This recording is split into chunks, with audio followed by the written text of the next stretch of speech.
This this night, however, was different. As soon as I fell asleep, I started dreaming. Basically, it was a recurring dream I have where I'm in the woods. I'm checking out animals and birds and generally acting chill. I lie on the grass and look up at the sky. It's always a dream I welcome because even if I had a day, I'll wake up happy and ready to start over.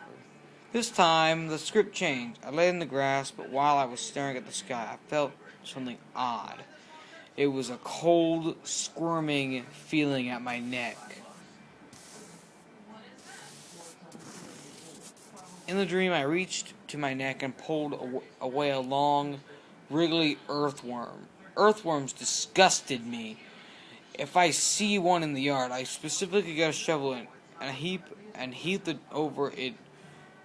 dirt over it simply so I don't accidentally see it again. Disgusted but more or less content, I flung the worm aside and continued my dream. And the feeling again. Clammy, wet, wriggling against the side of my neck. I pulled another worm away. Again it happened. The third time, the feeling of confusion and dread became so overwhelming that I immediately snapped myself out of the dream. That's what usually happens when it gets real in my dreams. Game over. Figured it out though, at least I thought I had.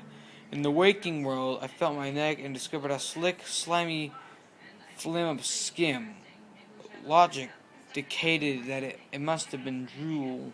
I must have been drooling in my sleep. Nothing to be proud of, but not exactly terrifying either. My dreaming mind must have translated the icky feeling in an appropriate creature in the forest dream. Perhaps more unsettling, though, was the fact that my bed around me seemed to have indented, four to be exact. It was almost as if someone on hands and knees had been hovering over me as I slept. There was a number of reasons that could have happened, but from then on that night, I slept very lightly. Any little thing, like the sound of a ceiling fan, would wake me straight up. I had no real interest in going back to the woods that night. When morning came around, I got ready to take off, to get out of my house and shake the cobwebs out. I only planned to check my email real quick to make sure I didn't have any pending transcations or questions I had to answer. Surprise! From Funnymouth at blood.com, Saturday, November 7, 2012 at 2:42 a.m. To Charlie Waltz, arrow to the left.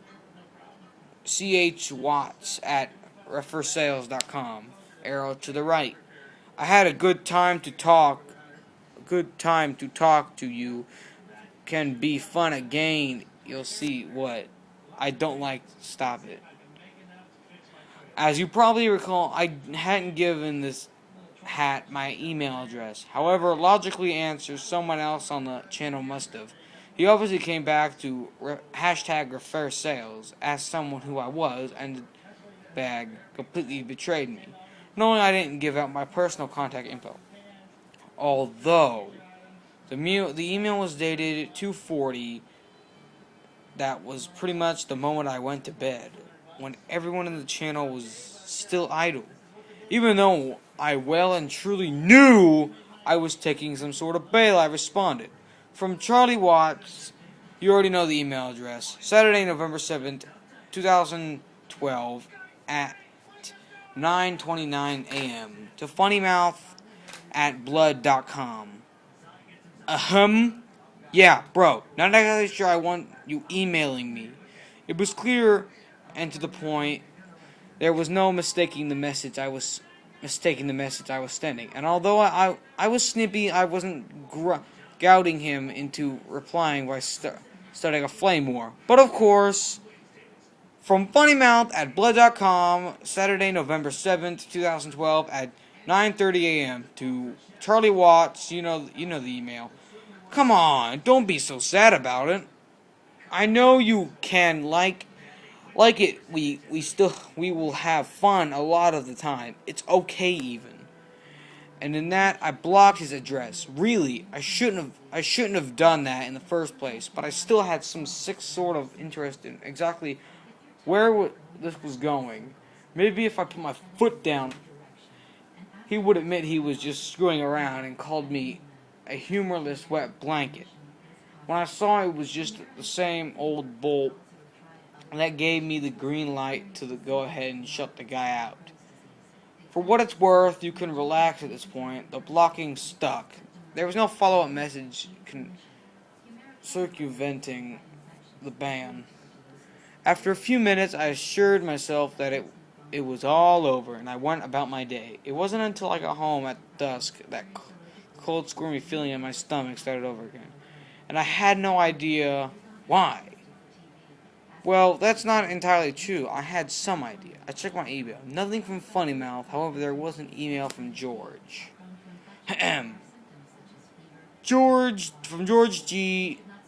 Arrow to the left. George, Ghost George at refillsales.com. Arrow to the right. Saturday, November 12th at 2:03 p.m. To Charlie Watts, you already know the address. Hey, refillsales.com is up. I can't get to load. When you're online, please take a look ASAP. Peace and carrots. George. I let out a string of curses. Downtime meant lost sales, and I've been out all day with no way for George to contact me. If I'd been a little less strict with my personal info, he could have just called me. I loaded the site and waited for some sort of error screen. Instead, it began the reroute to another page, blood.com. To Charlie Watts, you already know the email address, yada yada yada. Saturday, November 7th, 2012 at 6:15 p.m. To George G, yeah, you already know his address too. Yeah, I see it. It's redirecting to a website with a giant pixelated face with a messed up tongue. I think it has to be that Funnymouth POS. Did you give him my email with the Damien in it? CW. From George G. Saturday, November 17th, 2012, 6:23 p.m. To Charlie Watts.